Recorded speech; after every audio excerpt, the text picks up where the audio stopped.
저거는 옛날에 주공 마크고요. 네. 여기는 지금 현재 프레임 마크죠. 그 주공 마크 프레임 마크를 내가. 네, 그렇게 아파트 이제, 외벽에 이제 하셨구나. 네, 이렇게 이제 설명하면 다 이제 이해가 될 거예요. 옛날 처음 시작할 때부터 완성될 때까지. 아. 그래서 자란 애들이 있잖아요. 네, 그렇죠. 자란 애들은 지금 40대 그래서 어릴 때부터 자라니까 자랐거든요. 뿐만 아니라 뭐든 앞서가서 해야 되지 않느냐. 아 이거 보니까 약간 진짜 약간 울컥한다. 그래서 이거 이제 우리가 추억이 될 만한 거는 현재 그 재단 이게 집계를 해서 누구로 남겨놓는 게 굉장히 의미가 있는 거 아니겠는가. 네, 저희가 이제 지금까지 신축인 올림픽파크 포레온 커뮤니티 조경이 어떻게 되는지를 살펴봤었죠. 지금까지가 이제 로제 아파트의 얘기였다면 지금부터는 좀 윤수일의 아파트 같은 옛날 둔촌주공 얘기를 좀 해보려고 합니다. 지금 뒤쪽으로 보이시는 건물 여기가 뭐냐면 둔촌 갤러리라는 곳이에요. 둔촌주공의 역사, 이제 기록물들을 모아서 전시를 해놓는 그런 곳이라고 합니다. 아파트 단지에서 재건축을 하면서 옛날 아파트의 기록물을 모아놓는 건물을 만드는 거는 전 제가 듣기로는 처음이거든요. 사실 재건축 아파트 중 최초일 것 같은데, 근데 그만큼 사실 둔촌주공이 역사적인 단지죠. 뭐 규모만 놓고 봐도 그렇고 지금 재건축 과정에서 겪었던 아주 수많은 어떤 우여곡절들, 재건축의 교과서, 백과사전이라는 별명까지 붙을 정도인데 어쨌든 그만큼 사람들의 관심도 많고 역사가 깊은 그런 단지입니다. 근데 사실 재건축 전에도 그냥 단지로서도 할 얘기가 되게 많은 곳이에요. 그래서 옛날 둔촌주공 아파트 어떻게 지어졌고 어떤 이야기들이 있는지를 좀 살펴보도록 하겠습니다. 지금 이렇게 이게 옛날 단지 조감. 아 이게 옛날 그거구나. 옛날 단지 조감도입니다. 아 약간 옛날 느낌으로 재현을 해놓으신 거군요. 네, 이건 재현해 놓은 거예요. 아 그렇구나. 지금 이제 올림픽파크 포레온이 동이 85개잖아요. 네, 근데 지금 85개 넘나. 옛날에 둔촌주공은 동이 145동짜리였대요. 145동짜리에 5,930세대가 살던 그런 큰 아파트. 옛날은 여기는 그러면 어떤 것들이 좀 들어가게 되나요? 옛날 그 둔촌 주공 아파트 아니, 그 기록물들을 기록물들. 여기에 보관하는 거예요. 이게 옛날 아파트의 그 사진들입니다. 아, 이게 둔촌주공에만 있는 게 아니라 예전에 그 다른 뭐 반포주공이나 이런 아파트들에서도 이런 기린지 미끄럼틀이 있었대요. 이걸 주공에서 시그니처로 만든 거라고. 근데 이게 이제 우리 아파트에서는 기린 미끄럼틀하고 네. 모자상이 이 상징처럼 되어 있어요. 그치. 이 마크지, 이 마크. 네, 저거 마크. 이쪽 가면 그 당시에 주공의 설계도면을 뭐야? 설계도면 그 당시에 주공의 설계도면. 와, 이건 진짜 사료구나. 그래서 이걸 다 우리가 서울기록원에 네. 이거를 보관해놨었어요. 아, 이 아이고. 간판, 와. 저 상당 간판. 와, 이거 다 수집해서 모아놓고 이제 우리 조합원들이 들어와서 옛날에 우리가 살았던 걸 다 볼 수 있게끔. 그래서 자란 애들이 있잖아요. 네, 그렇죠. 자란 애들은 지금 40대 그래서 어릴 때부터 자라니까 자랐거든요. 이게 바로 기린 흰색 그거. 기린 그 한 조각입니다. 미끄럼틀 조각. 네. 아, 네. 이분들은 어떤 분들이요? 학생들 같은데. 여기 그 당시에 네. 이제 철거할 적에 네. 여기에 살던 그 주민들에게 둔촌 지킴이라고 해서 이 역사물을 보관하고 아끼고 했던 분들이 있어요. 그분들이 가지고 있던 거예요. 그런 모임이 있었구나. 이거는 경비실에서 동호수 연결하고. 아, 그쵸, 맞아. 나 어렸을 때 살던 아파트 이런 거 있었는데. 근데 그 등에 조그맣게 다니는. 아 근데 진짜 좋은 결정이네요. 이렇게 하는 게. 아니, 한동 남기기 같은 것보다 이게 훨씬 나은 것 같아요. 뿐만 아니라 뭐든 앞서가서 해야 되지 않느냐. 아, 이거 보니까 약간 진짜 약간 울컥한다. 이게 뭐 안전수집 보면서도 이게 순찰함하고 여기에 이거 출퇴근제 도장. 아, 그치. 하는 거. 이거 옛날에 중소기업 이런 데 가면 여전히 남아있는 데들이 있는데. 예. 그래서 이거 이제 우리가 추억이 될 만한 거는 현재 그 재단 이게 집계를 해서 기록으로 남겨놓는 게 굉장히 의미가 있는 거 아니겠는가. 저거는 옛날에 주공 마크고요. 네. 여기는 지금 현재 프레임 마크죠. 그 주공 마크 프레임 마크를 내가. 예, 그렇게 아파트 이제, 외벽에 이제 하셨구나. 예, 이렇게 이제 설명하면 다 이제 이해가 될 거예요. 옛날 처음 시작할 때부터 완성될 때까지. 근데 진짜 신기한 게 많네요. 안에 40년이나 된 단지니까 기록물도 많은 것 같은데, 둔촌주공은 1979년에 대한주택공사에서 지은 단지입니다. 이제 지금의 LH죠.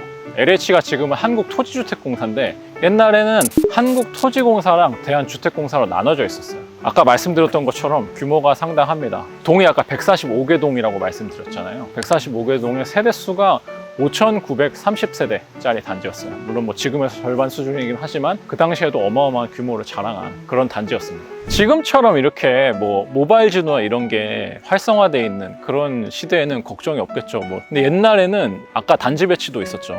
그게 아니면은 어느 동에 어디에 있는지 찾아갈 수가 없어가지고 손님들 혹은 뭐 이제 먼 가족들, 친척들이 오면 찾아오는데 되게 힘들었다고 해요. 그거와 관련된 재밌는 에피소드들이 되게 많더라고요. 이 단지가 이렇게 크고 많은 동이 있는데 이 145개 동이 지하가 다 연결이 돼 있었다고 해요. 지하 145개 동이 다 연결이 돼 있어서 옛날에 이제 어린이들이 지하 탐험 놀이 같은 거를 단지 내에서 담력 체험처럼 하고 다녔다. 그런 얘기가 있더라고요. 어떻게 145개 동이 다 이어져 있냐? 그게 지하에 난방 있잖아요. 옛날엔 중앙난방식으로 했으니까 그 난방을 하기 위한 배관들이 동마다 이제 전체로 다 뻗어 있어서 그 배관들이 연결되는 통로였다고 해요. 그 당시에는 이제 5호선 둔촌역밖에 없었잖아요. 둔촌역이랑 가장 먼 동은 직선거리로 거의 1km 정도 되는 거리였다고 해요.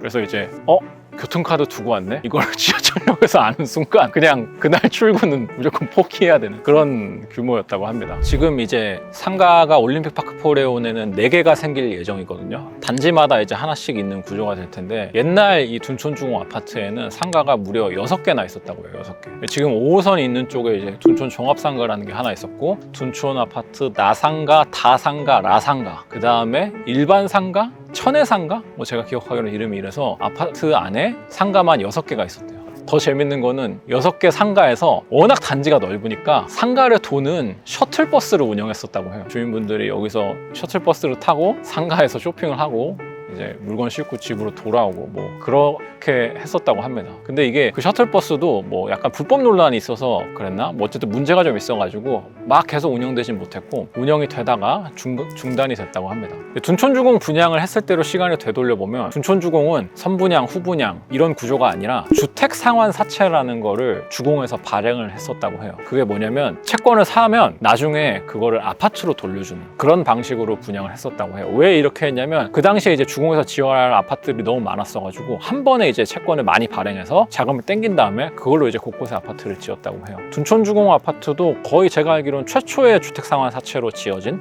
아파트로 알고 있고 근데 이 주택상환사채, 이 채권을 살려면 분양가의 40%를 먼저 돈을 냈어야 됐다고 해요. 그러니까 지금으로 치면 계약금이 10% 20%가 아니라 40%가 있어야 되는 그런 구조였다. 그래서 이게 주공아파트가 사실 뭐 서민아파트라고 하지만 그 당시 기준으로는 굉장히 좀 비싼 가격, 많은 돈이 필요했고 실제 전체 분양가도 그 당시 이제 PIR이라고 하죠. 소득 대비 이제 가격으로 보면 그 지수가 10이었다고 해요. 그러니까 10년치 월급 모아야 살 수 있는 그런 아파트였다고 해요. 올림픽파크 포레온 이제 다음 달 입주를 앞두고 있죠. 이제 단지가 준공이 되는 건데 건물들은 이제 준공이 완성이지만 이 건물들 주변에 있는 조경은 사실 준공이 시작입니다. 아까 나무들 보셔서 알겠지만 나무들이 막 엄청 우거지지 않았어요. 이제 막 심었기 때문인데 그래서 아파트도 오래된 아파트일수록 조경은 더 예뻐요. 단지에 심어진 나무들이 좀 이제 몇 년의 세월을 거쳐서 좀 무르익고 좀 풍성하게 자랐을 때 모습이 예뻐서 조경은 단지 준공부터 시작이다 이런 말이 나오는데 둔촌주공의 조경도 그 당시에 굉장히 상당한 공을 들여서 예쁘게 만들었다고 해요. 둔촌주공 지을 때도 1, 2, 3, 4단지에 주로 심는 나무들의 종류를 각각 다 다르게 했다고 해요. 계절이 변하면서 하나의 단지 안에서 계절의 변화를 느낄 수 있게 그렇게 이제 나무들을 심고 조경을 해서 신경을 썼고 둔촌주공의 조경이 예쁘고 그렇게 공을 들일 수 있었던 거는 이 주공 내에 조경과라는 게 처음으로 신설되는 게 1974년이라고 합니다. 그래서 1974년 이후에 지은 이제 주공 아파트들이 전반적으로 좀 조경의 수준이 높은 편이라고 해요. 둔촌주공의 조경을 그렇게 잘 했는데 지금은 이제 올림픽파크 포레온으로 재건축을 하면서 그 흔적은 찾아볼 수는 없게 됐죠. 근데 둔촌주공의 아름다웠던 조경을 남기기 위해서 아까 저희가 살펴봤던 둔촌 기록관도 있고 단지 곳곳에 예전의 둔촌주공의 흔적들을 좀 남겨놨다고 해요. 가장 대표적인 게 아까 이사님이 말씀했던 것처럼 이제 기린 미끄럼틀과 모정상 이 두 개가 둔촌주공의 어떤 상징 같은 이제 조경물 중에 하나인데 그거가 단지 곳곳에 지금 배치가 돼 있다고 해서 그게 좀 어디 있는지 한번 찾아보러 다녀보겠습니다. 아, 이거네. 이게 지금 아까 본 모정상의 뭔가 현대적인 재해석 같지 않아요? 아, 이게 아버지와 엄마와 자녀. 엄마 아빠와 갓난아기. 패밀리네요. 이건 패밀리. 가족이네, 가족. 약간 좀 무서운 느낌이 드네요. 그 오늘 제가 이제 얘기 드릴 둔촌주공의 옛 이야기는 사실 책에서 굉장히 많이 얻었어요. 제가 이제 부동산부 기자로 일하면서 서점에 가면 늘 이제 건축과 관련된 곳을 많이 보거든요. 근데 거기에 저를 딱 사로잡는 제목이 있었어요. 둔촌주공 아파트 대단지의 생애라는 제목의 책이 있었어요. 둔촌주공이 언제나 늘 이슈였기 때문에 이거 뭐야 하면서 봤는데 그 책에 너무도 재밌는 내용이 많아가지고 이건 언제 한번 좀 다뤄야겠다라고 생각을 하고 있었는데 미루다가 이 입주에 맞춰서 과거와 현재 컨셉으로 좀 풀어보면 어떨까 해서 오늘 영상을 좀 기획을 하게 된 것도 있습니다. 제가 이제 설명드릴 내용들이 좀 더 상세하게 담겨 있으니까 저는 좀 개인적으로 추천하는 책입니다.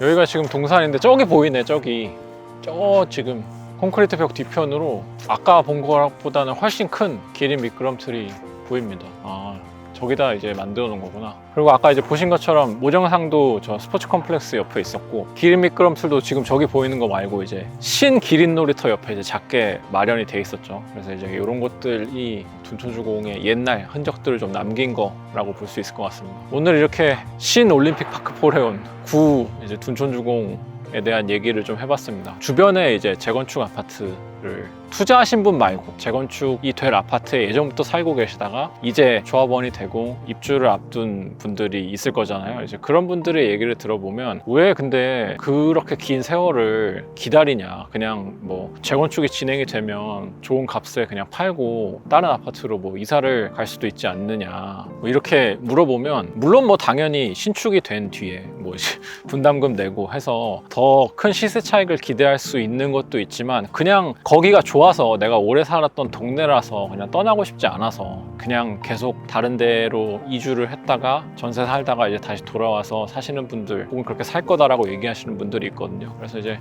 사실 공간이라는 게 어쨌든 내가 추억을 쌓고 내가 시간을 쌓아간 곳이 있다면 사실 떠나기도 쉽지는 않잖아요. 그런 의미에서 이 둔촌주공 아파트도 이런 일을 하는 것 같고 여기 살고 계신 입주민들 입장에서는 되게 좋은 일일 것 같아요. 가끔 이렇게 새로운 아파트에서 살지만 오다 가다 하면서 이제 이런 흔적들을 보면 아 그렇지 나도 옛날에는 뭐 저렇게 살았지, 옛날에 이 아파트가 이랬지 하면서 얘기거리도 되고 추억거리도 되니까 좋은 일일 것 같습니다. 어쨌든 오늘 이렇게 역사적인 단지의 시작과 끝, 과거와 현재를 한번 살펴봤는데요. 뭐 둔촌주공뿐만 아니라 이렇게 재건축을 진행하고 또 이제 앞둔 단지들이 많으니까 둔촌주공이 어떤 그런 단지들의 참고서 같은 역할을 했으면 좋겠고, 더불어서 이 영상도 재건축에 관심 있는 분들한테 많은 도움이 되셨으면 좋겠습니다. 그러면 저는 이만 인사드리도록 하겠습니다. 감사합니다.